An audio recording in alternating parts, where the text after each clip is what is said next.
Like, share, subscribe, comment और साथ में बेल आइकन दबाना बिल्कुल ना भूलें। यूके के प्रतिष्ठित स्टॉक पार्क को खरीदने के बाद अरबपति मुकेश अंबानी की रिलायंस ने US luxury hotel Mandarin oriental New York को 98.15 मिलियन डॉलर में हासिल करने पर सहमति व्यक्त की है। यह सौदा रिलायंस इंडस्ट्रीज के पूर्व स्वामित्व वाली सहायक company Reliance industries investment and holdings limited के माध्यम से किया गया था। मंदारिन ओरिएंटल न्यूयॉर्क न्यूयॉर्क शहर के प्रीमियम लग्जरी होटलों में से एक 2003 में 80 कोलंबस सर्कल में सुंदर सेंट्रल पार्क और कोलंबस सर्कल के पास खोला गया था। यह दुनिया भर में प्रसिद्ध है और AAA 5 diamond award, Forbes 5 star hotel और फोर्ब्स 5 स्टार स्पा सहित कई प्रतिष्ठित सम्मान प्राप्त कर चुका है। महामारी के बीच होटलों का राजस्व 2020 में गिरकर $15 मिलियन हो गया, जो 2019 में $113 मिलियन और 2018 में $115 मिलियन था। यह अधिग्रहण रिलायंस के उपभोक्ता आतिथ्य पर चीन का विस्तार करेगा। रिलायंस ने पहले से ही EIH लिमिटेड में निवेश किया है और BKC मुंबई में एक अत्याधुनिक सम्मेलन केंद्र, होटल और प्रबंधित घरों का निर्माण कर रहा है। शुक्रवार को BSE पर रिलायंस के शेयर मुंबई के मजबूत बाजार में 0.8% की बढ़त के साथ 2,435.95 रुपये में बंद हुए, जिससे कंपनी का मूल्यांकन 16.47 लाख करोड़ रुपए हो गया है। एलन मस्क ने पिछले साल $44 बिलियन में ट्विटर को खरीदने के बाद उसमें कई बदलाव किए हैं, जैसे ब्लू टिक का मुद्रीकरण कर दिया और हर किसी ने इसे सराहा नहीं है। उन्होंने बोला ये तो एक तरह से फ्री होना चाहिए था, पर अब जो है एलन मस्क कई सारी तब्दीलियां भी उसमें कर रहे हैं, जैसे कि आप टेक्स्ट को बोल्ड और इटैलिक भी आप कर पाएंगे और उसको आप पोस्ट भी कर पाएंगे। ये जल्दी ही होने जा रहा है। जोशीमठ में भू धसाव के कारण लोग राहत शिविरों में शरण लेने के लिए अपने संशोधित घरों को खाली कर वाणिज्यिक वाहनों में अपना सामान लाद रहे हैं। राज्य आपदा प्रतिक्रिया बल SDRF ने जोशीमठ के निवासियों को निकालने के लिए राहत और बचाव के प्रयासों को तेज कर दिया है, जो विभिन्न क्षेत्रों में भूमि धंसने से बढ़ते खतरे के बीच दहशत को साफ देख रहे हैं। सोमवार को खाली कराए गए घरों से सामान से लदे व्यावसायिक वाहन पूरे कस्बे में नजर आ रहे हैं। आवासीय भवनों से लेकर मंदिरों से लेकर व्यावसायिक प्रतिष्ठानों तक सभी प्रकार की संरचनाएं भूमि धंसने से प्रभावित हुई हैं, जो लगभग एक सप्ताह पहले दिखाई देने लगी थी, जिसके परिणामस्वरूप भूमि और घरों में दरारें आने लगी, जो हर बीतते दिन के साथ चौड़ी होती जा रही हैं। विशेषज्ञों के अनुसार जोशीमठ के डूबने में योगदान देने वाले कई कारक हैं, जिनमें भूस्खलन, चरम मौसम की घटनाओं और भूगर्भीय कारकों से प्रभावित क्षेत्र शामिल है। SDRF के कमांडर मणिकांत मिश्रा ने कहा है कि त्रासदी से निपटने के लिए कस्बे में 8 इकाइयां तैनात हैं। इस बीच चमोली जिला प्रशासन ने कहा है कि नुकसान का आकलन करने और तदनुसार उन्हें असुरक्षित घोषित करने के लिए शहर के सभी 9 वार्डों में पेशेवरों द्वारा एक सर्वेक्षण किया जा रहा है। राज्य सरकार के निर्देश पर हिमांशु खुराना, जिला मजिस्ट्रेट DM चमोली ने रविवार को जोशीमठ के सभी 9 वार्डों में सेक्टर अधिकारियों की नियुक्ति की है, जो प्रभावित परिवारों का सर्वेक्षण, सीमांकन, स्थानांतरण सुनिश्चित करेंगे। रविवार को उत्तराखंड सरकार ने जोशीमठ के सभी 9 नगरपालिका वार्डों को आपदा प्रबंधन अधिनियम के तहत भूस्खलन घटाव क्षेत्र घोषित किया है और इन क्षेत्रों से निवासियों की निकासी शुरू की है। पवित्र शहर में अब तक 600 से अधिक घरों में दरारें आ चुकी हैं और 68 परिवार अस्थायी रूप से विस्थापित हो चुके हैं। सिंहदौर वार्ड के अन्य निवासी हरीश ने कहा कि प्रशासन ने हमारे घर पर लाल रंग से एक बड़ा एक्स चिन्ह बना दिया है। वे कहते हैं कि अब जीना असुरक्षित है। हमें एक होटल में शिफ्ट होने के लिए अपना सामान पैक कर रहे हैं, जहाँ हमारे परिवार को रखा जाएगा। इस घर को बनाने में मैंने अपना सब कुछ लगा दिया, बस मुझे बताओ कि इसके विनाश के लिए कौन जिम्मेदार है। उत्तराखंड के मुख्यमंत्री पुष्कर सिंह धामी के अनुसार रविवार को प्रधानमंत्री कार्यालय PMO ने डूबते जोशीमठ संकट पर एक उच्च स्तरीय समीक्षा बैठक की और हर संभव मदद का आश्वासन दिया। PMO कार्यालय ने NDMA, राष्ट्रीय आपदा प्रबंधन संस्थान, भारतीय भू वैज्ञानिक सर्वेक्षण, IIT Roorkee, ward institute of Himalayan geology, national institute of hydrology और सेंट्रल बिल्डिंग रिसर्च इंस्टीट्यूट के संबंधित अधिकारियों को अध्ययन करने का निर्देश दिया मामला और जल्द से जल्द मामले पर अपनी सिफारिशें भी देने को कहा है।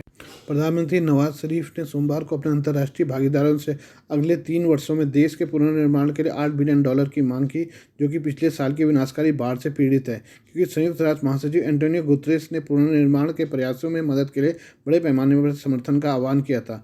दोनों ने यह टिप्पणी जिनेवा में जलवायु अनुकूल पाकिस्तान पर अंतर्राष्ट्रीय सम्मेलन की शुरुआत के दौरान की है। प्रधानमंत्री शहबाज संयुक्त राष्ट्र प्रमुख के साथ सम्मेलन की सह मेजबानी कर रहे हैं। राज्य और सरकार के प्रमुखों और अन्य हितधारकों द्वारा भाग लेने वाले दिन भर के विवाद का उद्देश्य सुपर बाढ़ से प्रभावित आबादी के पुनर्निवास और जलवायु लचीले तरीके से क्षतिग्रस्त बुनियादी ढांचे के पुनर्निर्माण के लिए मार्शल अंतर्राष्ट्रीय समर्थन करना है।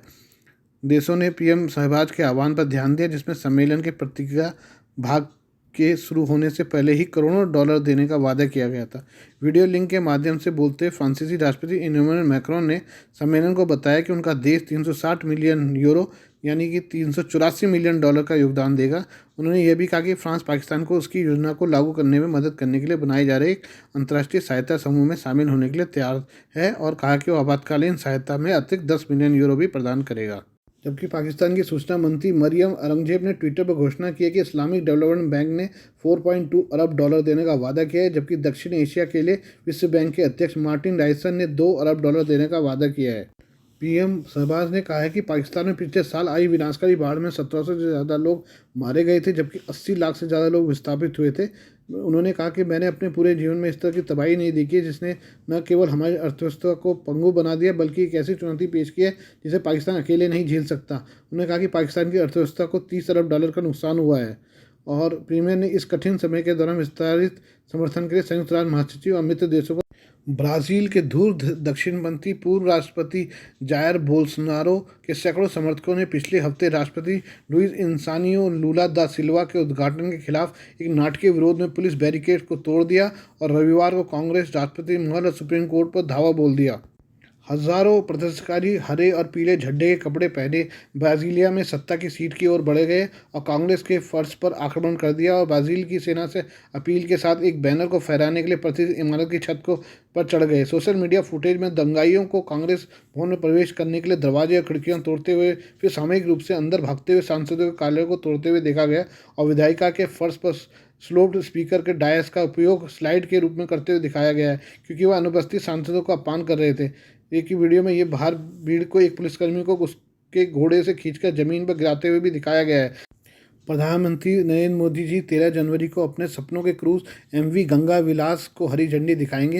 यह दुनिया का सबसे लंबा रिवर क्रूज है जो कि गंगा नदी से शुरू होकर ब्रह्मपुत्र नदी डिब्रूगढ़ तक का सफर तय करेगा।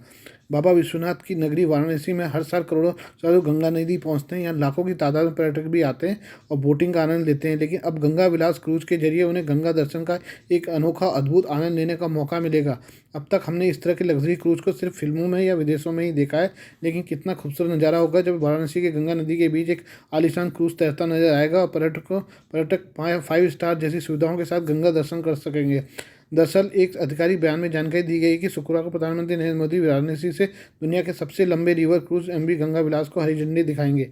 इस हरी झंडी के साथ ही 13 जनवरी को बनारस में गंगा नदी से शुरू होकर ब्रह्मपुत्र नदी डिब्रूगढ़ तक दुनिया की सबसे लंबी रिवर क्रूज यात्रा की शुरुआत हो जाएगी। केंद्रीय जलमार्ग मंत्री सर्बानंद सोनोवाल ने कहा कि यह लग्जरी क्रूज भारत और बांग्लादेश के 5 राज्यों में 27 नदी प्रणालियों में से 3200 किलोमीटर से अधिक की दूरी तय करेगा। सोनोवाल ने कहा कि इस सेवा के लॉन्च होने के साथ रिवर क्रूज की विशाल अतिरिक्त क्षमता के इस्तेमाल की शुरुआत होगी। यह क्रूज 13 जनवरी को 52 दिन की यात्रा के लिए वाराणसी से निकलेगा। इस यात्रा के दौरान यहाँ 32 विदेशी मेहमान भी होंगे। यह क्रूज भारत और बांग्लादेश के कुल 27 रिवर सिस्टम्स से होकर गुजरेगा। इनमें गंगा, भागीरथी, हुगली, ब्रह्मपुत्र और वेस्ट कोस्ट नहर भी शामिल है। इसके अलावा ये कोलकाता, पटना, कोलकाता, धुबरी, ढाका, गुवाहाटी और माजुली द्वीप से होते हुए भी गुजरेगा। क्रूज पर एक शानदार रेस्टोरेंट, स्पा, जिम और सन डेक की सुविधा भी मौजूद है। इस रेस्टोरेंट में कॉन्टिनेंटल और भारतीय व्यंजन परोसने वाले बूफे काउंटर हैं।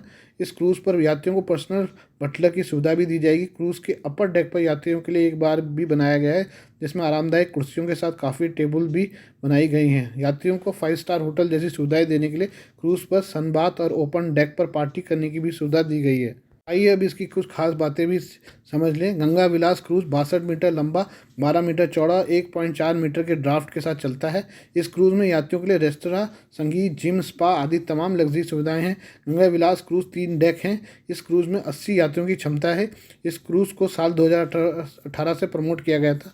यह क्रूज सुंदरबन डेल्टा और काजीरंगा नेशनल पार्क के पास से भी होकर गुजरेगा। अंतरा क्रूज की आधिकारिक वेबसाइट पर इस क्रूज के सभी पैकेज की कीमत बताई गई है। वैसे क्रूज के 4 दिन के इनक्रेडिबल बनारस नाम के पैकेज में वाराणसी से कैथी तक का सफ़र एक यात्री के लिए 1.12 लाख रुपए में है।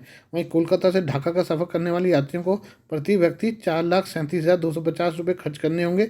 सीक्रेट ऑफ सुंदरबन नाम के पैकेज की कीमत 1,20,000 रुपये है। वहीं सबसे सस्ता पैकेज रिवर सूत्र 3 दिन का है। इसकी कीमत 15,000 रुपये है।